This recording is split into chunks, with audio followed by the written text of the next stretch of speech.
Hello guys, welcome to the channel. आज की video में हम लोग पढ़ने जा रहे हैं सीक्वेंस एंड सीरीज़ रिवीजन में। इस वीडियो के बाद आपकी सारी जो थ्योरी है वो कंप्लीट हो जाएगी सीक्वेंस एंड सीरीज़ की वेरी क्विकली।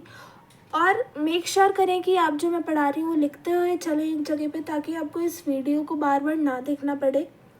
एंड अपने रिवीजन के टाइम पे आप वो पन्ने पलटें, ना कि कोई वीडियो पलटे, ठीक है। इसके बाद आपको क्या मेक श्योर करना है कि आप जेईई मेंस के PYQ जाके लगा लें, ताकि आपके जो यहाँ पे कंसेप्ट्स बने हैं वो आप अप्लाई करके देखेंगे तो आपको ज़्यादा बेटर अंडरस्टैंडिंग होगी।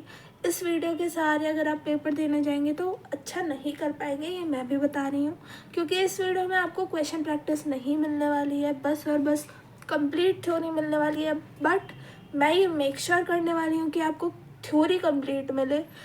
ये काफ़ी अच्छे लेवल तक का मैं पढ़ा रही हूँ, तो आप कंटेंट पे ट्रस्ट ज़रूर कर सकते हो। जल्दी से शुरू कर देते हैं अपना अरिथमेटिक प्रोग्रेशन पढ़ना, ठीक है। तो अरिथमेटिक प्रोग्रेशन का जो जनरल टर्म होता है वो होता है an बराबर a plus n minus 1 into D.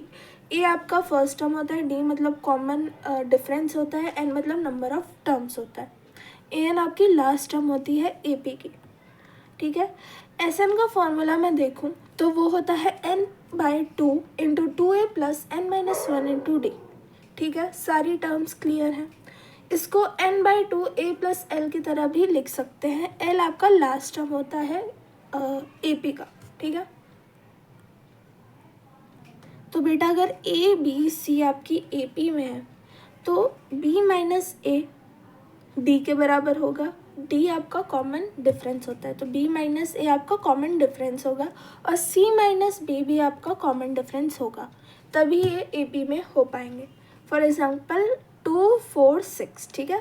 4 minus 2 आपका क्या होता है 2, और 6 माइनस 4 आपका क्या होता है 2, तो ये आपकी एक AP हो गई। तो इससे आप लिख सकते हो इस वाली इक्वेशन से 2B बराबर A प्लस सी। ये चीज़ आपके कई क्वेश्चंस में काम आती है, तो इसको ध्यान देंगे, ठीक है। अब मैं आपको सिखाने जा रही हूँ कि AP में अगर मुझे कुछ नंबर सिलेक्ट करने हैं तो वो मैं कैसे करने वाली हूँ। तो अगर मुझे कोई 3 नंबर सिलेक्ट करने हैं AP के अंदर, तो मैं उसे लिख सकती हूँ A माइनस डी, A और A प्लस डी। 4 नंबर करने हैं तो A minus 3D, A minus D, A plus D, A plus 3D।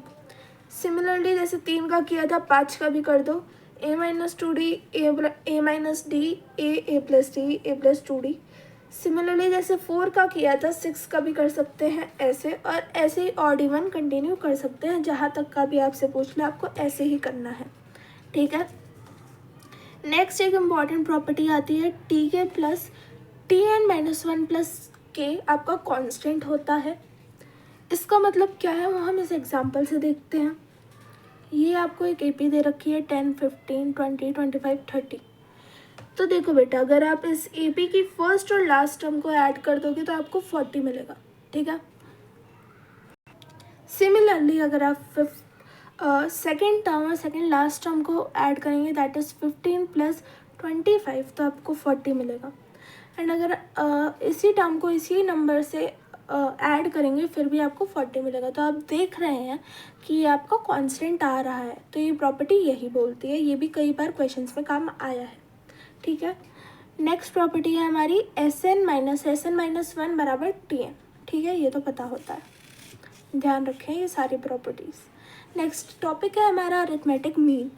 अगर आपकी सिंगल मीन दे रखी है एक AP के अंदर, जैसे 2 4 6, तो जो 4 है वो हमारा यहाँ पे क्या है, अरिथमेटिक मीन है उस AP का। A plus B/2 single arithmetic mean का फॉर्मूला होता है, ठीक है। अगर आपको n अरिथमेटिक मीन्स दे रखी हैं तो उसका फॉर्मूला क्या होगा। तो n अरिथमेटिक मीन का एक एग्जांपल अगर हम ले लें तो A1 A2 till AN comma B हमारी लास्ट टर्म है इस AP की, A हमारी फर्स्ट टर्म है इस AP की, और ये A1 A2 A3 till AN आपके नंबर ऑफ अरिथमेटिक मीन्स है। तो इसमें जो कॉमन डिफरेंस का फॉर्मूला होगा वो होगा B minus A upon N plus 1, ठीक है। ये आपको बहुत ही अच्छे से लर्न कर लेना है, ये डायरेक्टली क्वेश्चंस में लग जाता है, ठीक है। B क्या है हमारा, ये लास्ट टर्म B माइनस ए क्या है हमारा फर्स्ट टर्म, एन क्या है, बच्चे कंफ्यूज हो जाते हैं कि n number of terms in the AP है, नहीं, एन आपका नंबर ऑफ मीन्स है बेटा, ठीक है। A1 A2 A3 कितने हैं वो है यहाँ पे हमारा एन, ठीक है। सिमिलरली एक और बहुत ही इंपॉर्टेंट चीज़ that is sum of the arithmetic means. तो सम ऑफ अरिथमेटिक मीन्स का फॉर्मूला भी डायरेक्टली यूज हो जाता है, that is n into A plus B by two, ठीक है। ज्योमेट्रिक प्रोग्रेशन पे आ जाते हैं। ज्योमेट्रिक प्रोग्रेशन का जो जनरल टर्म होता है वो होता है ए आर क्या है हमारा कॉमन रेशियो है, n की power n minus one, n क्या है हमारा यहाँ पे, n है आपका number of terms in the GP. फिर आपको एस एन का फॉर्मूला बताऊँ, अगर आर हमारा वन नहीं है तब, तो वो होता है ए इंटू आर की power n minus one upon r minus one, ठीक है। ये भी आपको डायरेक्टली लर्न कर लेना है। एस एन का फॉर्मूला क्या होता है, अगर आर हमारा वन हो तो, ये आपको क्लासिफिकेशन अच्छे से याद रखना है। अगर आर वन नहीं है तो एस एन का फॉर्मूला क्या होगा, और अगर आर वन है तो एस एन का फॉर्मूला क्या होगा। तो एस एन का फॉर्मूला होता है एन इंटू ए अगर आर आपका वन है। अब बात कर लेते हैं कि अगर आपका एस इन्फिनिटी हो, मतलब अगर कोई ऐसी जीपी हो जो कि इन्फिनाइट टर्म्स तक की है, तो उसका सम कैसे निकालेंगे। तो उसका सम निकालने के लिए आपको कुछ नहीं करना, आपको जो पहला टर्म है ए उसको डिवाइड कर देना है वन माइनस आर से, ठीक है। अब हम बात करते हैं अगर हमें कुछ नंबर सिलेक्ट करने हो जीपी के अंदर, तो अगर 3 नंबर करने हो तो A upon R A are. अब आप कहोगे कि मैम ए आर स्क्वायर ए आर क्यूब नहीं कर सकते क्या, तो वो हम लोग इसलिए नहीं कर रहे हैं क्योंकि अगर आपको लेट्स सपोज किसी क्वेश्चन में मल्टीप्लिकेशन काम आ रहा है, तो आप देखेंगे कि आर की जो टर्म है वो कट जा रही हैं सारी की सारी, तो आपके जो क्वेश्चन है वो बिना आर की टर्म के भी सॉल्व हो जाएंगे। इसीलिए ये जो प्रॉपर्टी है बहुत ही इंपॉर्टेंट है आपके क्वेश्चंस के लिए, ठीक है। तो अगर 5 नंबर मेरे को सिलेक्ट करना है तो A upon R square A upon R A R square, 4 number A upon R cube A upon R A R cube, ठीक है। एक और हमारी प्रॉपर्टी बहुत ही इंपॉर्टेंट प्रॉपर्टी, जैसी हमने एपी में पढ़ी थी, यहाँ पे सिमिलर ही है बट एक बहुत ही माइनर सा डिफरेंस है कि वहाँ पे हमारा एडिशन कांस्टेंट था, यहाँ पे हमारा मल्टीप्लिकेशन कांस्टेंट है। T n plus one minus k is constant. इसको हम लोग इस एग्जाम्पल से समझते हैं। आपकी एक जीपी दे रखी है 2 4 8 16 32 64, ठीक है। जो पहला टर्म है उसे अगर हम लास्ट टर्म से मल्टीप्लाई करें तो 128 आएगा, सेकेंड लास्ट टर्म से मल्टीप्लाई करें तो 128 आएगा। सिमिलरली मतलब ये आपका कांस्टेंट ही आ रहा है, ये आपका कांस्टेंट है, ये आपका कांस्टेंट है, ये 8 इंटू 32 आपका कांस्टेंट आएगा 128। अब एंड में आपका 16 बचा, तो 16 इंटू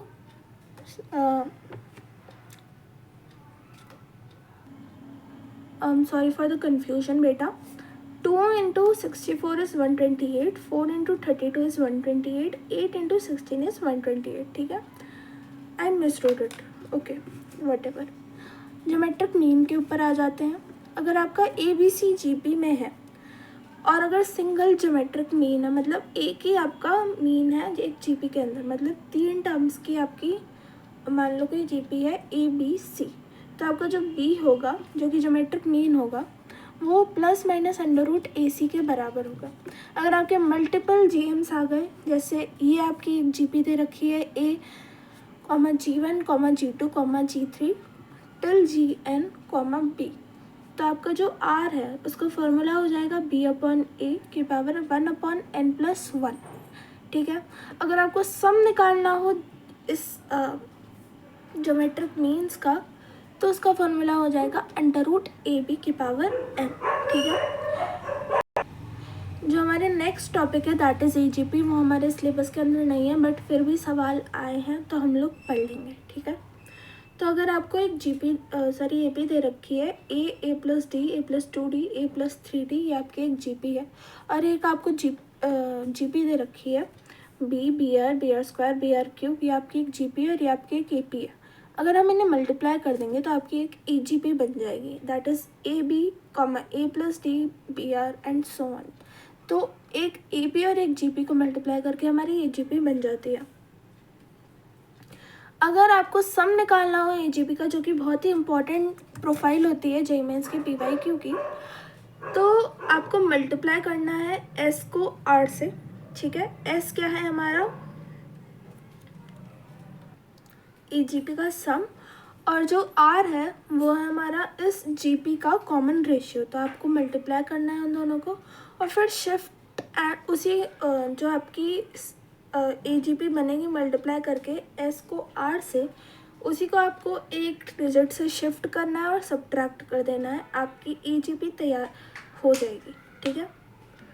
नेक्स्ट टॉपिक पे आ जाते हैं, that is harmonic progression. Harmonic progression again आपका आउट ऑफ सिलेबस है, बट ये हार्मोनिक प्रोग्रेशन के सवाल अगर आपके पेपर में आ जाए तो आपको टेंशन लेने की ज़रूरत नहीं होगी, क्योंकि जो HP होता है ना बेटा, ये बिल्कुल सिमिलर होता है आपके AP से, ठीक है। अगर ABC आपका AP में है तो 1/A, 1/B और 1/C आपका HP में होंगे। नेक्स्ट टॉपिक पे आ जाते हैं समेशन ऑफ सीरीज, जिसके लिए आपको ये तीनों फार्मूले बहुत ही अच्छे से लर्न होने चाहिए। अगर 1 + 2 + 3 टिल +n आपका एक समेशन सीरीज दे रखी है, तो इसको सम करने का जो फॉर्मूला होगा वो होगा n+1 × n/2। अगर आपको दे रखा है 1² + 2² + 3² टिल n², तो उसका फॉर्मूला हो जाएगा n+1 × 2n+1 × n/6, ठीक है। अगर आपको दे रखा है 1³ + 2³ + 3³ टिल n³, तो उसका फॉर्मूला हो जाएगा n × n+1/2 का होल स्क्वायर, ठीक है। तो अब अपन बात करते हैं रूल्स ऑफ सिग्मा नोटेशन के। तो देखो, AR ± BR, अगर R आपका 1 से n तक है तो उसको आप लिख सकते हो सिग्मा। ये जो सिग्मा है ये इंडिविजुअली दोनों पे लग जाएगा और आप उसे कुछ इस तरीके से लिख पाएंगे। बट अगर वो यहाँ पे +- है, बट अगर यहाँ पे हमने मल्टीप्लिकेशन लगा दिया तो उस पर इंडिविजुअली सिग्मा नहीं लग पाएगा, ठीक है। सिमिलरली डिवीजन में भी इंडिविजुअली सिग्मा नहीं लग पाएगा। एंड ये एक बहुत ही इंपॉर्टेंट रूल दे रखा है कि 1 + 1 + 1 + n टाइम्स तक कितना होगा, तो वो n होगा, ठीक है। ये भी काफ़ी बार क्वेश्चन में यूज़ होता है। Next is method of differences, that is very important, ठीक है। बहुत ही अच्छा टॉपिक है ये वाला। अगर आपकी जनरल टर्म नहीं बन पा रही है तो ये जो मेथड ऑफ डिफरेंसेस है इसका बेसिकली यूज़ यही होता है, उस जनरल टर्म को ये बना देता है, ठीक है। अगर जनरल टर्म आपसे नहीं बन रही है तो मेथड ऑफ डिफरेंसेस का यूज़ करके आप जनरल टर्म बना सकते हो। अगर आपको कोई समेशन सीरीज़ दे रखी है T1, T2, T3, इसका मतलब आपको जनरल टर्म निकालनी है, ठीक है। तो आपको क्या करना होगा, आपको T2 - T1 करना है, T3 - T2 करना है, T4 - T3 करना है, T5 - T4 करना है, एंड उनका सब्ट्रैक्शन करके आपको कुछ नंबर मिलने वाले हैं। मैंने यहाँ पे वो नंबर लेट कर लिए हैं D1, D2, D3, D4, ठीक है। अगर आपका ये D1, D2, D3, D4 AP और GP में आ गए हैं तो अच्छी बात है, अगर नहीं आए हैं तो आपको इनका सब्ट्रैक्शन कंटिन्यू करना है। जब तक कंटिन्यू करना है जब तक AP या GP ना मिल जाए, अगर मिल जाए तो आप रुक जाए, ठीक है। अब अगर आपका जो nth नंबर आया, मान लो पहला नंबर पे ही आपको एक AP मिल गई है, और तो हमारा n क्या हो जाएगा, 1 हो जाएगा, ठीक है। तो आपका जो फॉर्मूला हो जाएगा वो कुछ इस प्रकार से हो जाएगा कि TR = n+1 डिग्री के पॉलिनोमियल R के अंदर, ठीक है। n आपको क्या है हमारा यहाँ पे 1, तो मतलब आपकी जो पॉलिनोमियल बनने वाली है ना जनरल टर्म, वो एक क्वाड्रेटिक होगी। यहाँ से हमें वो पता चल जाएगा। अगर आपका जो nth लेवल है वो एक GP है, तो आपकी जो GT होगी, मतलब आपकी जो जनरल टर्म होगी, उसका फॉर्मूला उसमें उसका फॉर्मूला होगा n-1 degree polynomial plus lambda r की पावर आर। यहाँ पे जो कैपिटल आर है वो कॉमन रेशियो ऑफ जीपी है, ठीक है। नेक्स्ट टॉपिक पे आ जाते हैं। मेक श्योर कि आप इसकी प्रैक्टिस ज़रूर करें, ठीक है। टेलीस्कोपिक सीरीज पे आ जाते हैं। इसका काम क्या होता है, ये सम फाइंड करने के लिए यूज़ करते हैं जब कुछ समझ ना आ रहा हो। देखो मैंने यहाँ लिखा भी है, जब कुछ समझ ना आ रहा हो तब हाँ आपको ये यूज़ करना होता है एंड ये हमेशा काम कर जाता है। आपको टी आर बराबर v r plus 1 minus v r के टर्म में लिख लेना है और आपका जो सम है वो आराम से आपके आंखों के सामने आ जाएगा, ठीक है। Next and the last topic is relation between A M, G M and H M, ठीक है। तो जो ए एम होता है बेटा वो होता है A plus A1 plus A2 plus A3 till AN upon N। A M का फॉर्मूला ये होता है। जी एम का फॉर्मूला होता है अंडर रूट की पावर n और अंडर रूट के अंदर क्या लिखा है हमने A1 into A2 into A3 A4 till AN, ठीक है। एच एम का फॉर्मूला क्या होता है n upon 1 upon A1 plus 1 upon A2 plus n till 1 upon AN। ये आपके एच एम का फॉर्मूला होता है। और ये बात आपको ध्यान रखनी है कि जो ए एम होता है वो हमेशा ग्रेटर देन इक्वल टू होता है G M, greater than equal to H M. और जो आपका अगर ये तीनों आपके बराबर आए हैं तो उसकी केस क्या होगी कि आपके सारे नंबर्स जो हैं वो सेम, ठीक है। ये था हमारा पूरा चैप्टर सीक्वेंस एंड सीरीज़ का। होपफुली आपको समझ में आया हो। अब आपको क्या करना है, जे मीन्स के पी वाई के ज़रूर लगा लें, उससे आपके और कंसेप्ट स्ट्रॉन्ग हो जाएंगे, ठीक है। If you like the video please like the video, please tell me where to improve. I will definitely work on it. So thank you very much for watching. Bye.